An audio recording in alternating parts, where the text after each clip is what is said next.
नमस्कार दोस्तों, कैसे आप लोग। आज बात करने वाले हैं घरेलू हिंसा प्रताड़ना के एक अधिनियम को बनाने को लेकर। ये किसी महिला के लिए नहीं है, ये है पुरुषों के लिए कि एक ऐसा आयोग हो पुरुषों के लिए जो उन्हें बचाता हो घरेलू हिंसा और प्रताड़ना से। इसका जो मेन आधार लिया जा रहा है वह लिया जा रहा है कि जो अभी हाल ही में जो एनसीआरबी की जो रिपोर्ट आई है, नेशनल क्राइम रिपोर्ट ब्यूरो, जिसमें बताया गया है कि लगभग 81,000 पुरुष जो विवाहित थे उन्होंने सुसाइड कर लिया। जो एक्सटेटेड नंबर है 81,063 है शायद, जिन्होंने विगत वर्षों में सुसाइड कर लिया घरेलू हिंसा से जूझते हुए। यह नंबर बहुत ही बड़ा है, जहां पे परिवार में एक व्यक्ति पालने के लिए होता है। अगर वही प्रताड़ित हो रहा हो, वही डोमेस्टिक वायलेंस का शिकार हो रहा हो, तो कैसे बनेगा। बस इसीलिए महेश कुमार तिवारी द्वारा सुप्रीम कोर्ट में एक याचिका डाली जाती है कि एक ऐसा आयोग हो, एक ऐसा अधिनियम हो जो पुरुषों को प्रोटेक्ट करे। अब महिलाओं के लिए तो आपने कई आयोग सुन रखे होंगे। उसी में protection of women from domestic violence act 2005 हो गया। उसके साथ ही नेशनल कमीशन फॉर वुमेन 1990 जो महिलाओं के लिए एक वैधानिक मान्यता रखता है उनके प्रोटेक्ट के लिए, उनको वायलेंस से बचाने के लिए। बस इसीलिए इतने बड़े नंबर हैं सुसाइड करने वाले पुरुषों के लिए कि कोई एक ऐसा आयोग तो हो जो इनकी आवाज को उठा सके।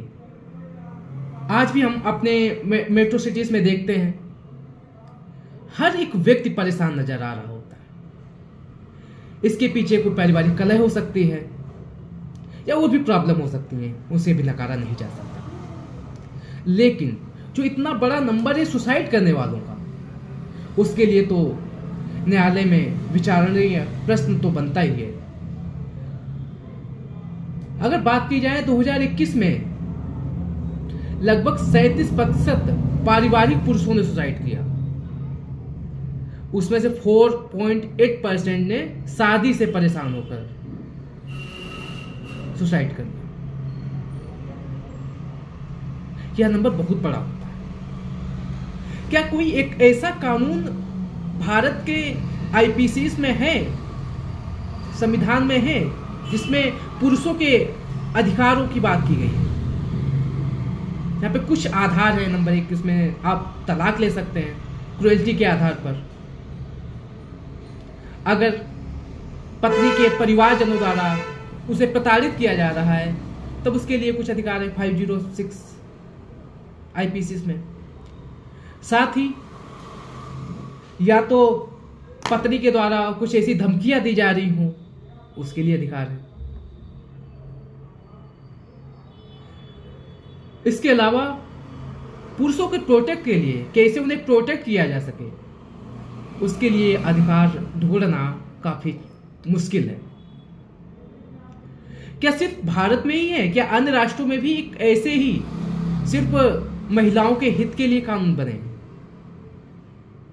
चाहे यूएस हो, कनाडा हो, यूके हो, यहां पे जो कानून है सभी के लिए बराबर है, इक्वल।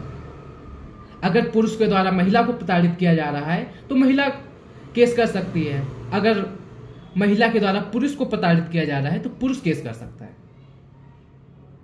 लेकिन भारत में तो ऐसा, भारत के कानूनों में तो ऐसा नहीं है। ऐसा होना चाहिए, इसीलिए तो महेश कुमार तिवारी जी ने याचिका दायर की है।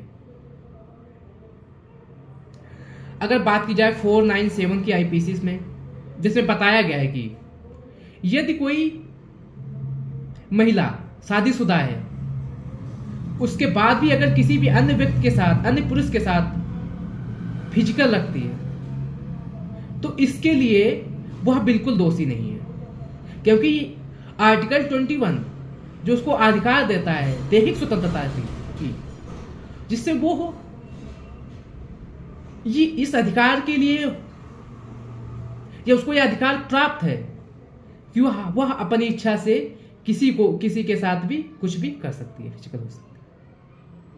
लेकिन वहीं संशोधन के पूर्व 498 में पुरुषों के लिए तो ऐसा कोई प्रावधान की बात नहीं की, जो कि संशोधित हो चुका था 2018 में साइन वर्सेस यूनियन ऑफ इंडिया के केस में।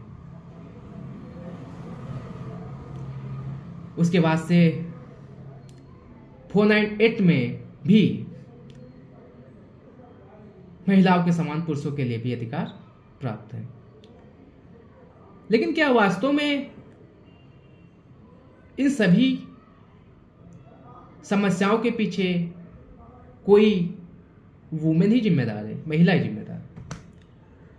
क्या और कोई प्रॉब्लम जो पारिवारिक कलह? हाँ, बिल्कुल हो सकती है, क्योंकि जो टोटल एनसीआरबी की जो रिपोर्ट है उसमें लगभग 1,06,000 लोगों ने सुसाइड किया। उसमें जो 81,000 के आसपास जो पुरुष हैं वो शादीशुदा पुरुष हैं। बस इसी चिंता की वजह से महेश कुमार तिवारी द्वारा न्यायालय में इस बात के लिए प्रश्न उठाया जाता है कि पुरुषों के लिए भी एक ऐसा कानून बनाया जाए जिससे वह उससे प्रोटेक्ट हो सके। अगर उनको कोई प्रॉब्लम हो रही है तो जाकर न्यायालय में उसके खिलाफ याचिका कर सके। वहीं अगर वुमेन्स की बात की जाए, लगभग 28,680 महिलाओं ने भी सुसाइड किया। ये भी प्रॉब्लम है। तो इस विषय पर जहां तक मुझे लगता है मैंने आपको इसके जो मुख्य पॉइंट है मैंने आपको बताया। और आपको क्या लगता है कि इस समय पुरुषों के लिए भी कि एक ऐसे कानून को बनाया जाना चाहिए जिससे वह उनके अधिकारों की सुरक्षा करें? कमेंट में जरूर बताइएगा। मिलते हैं अपने नए वीडियो में।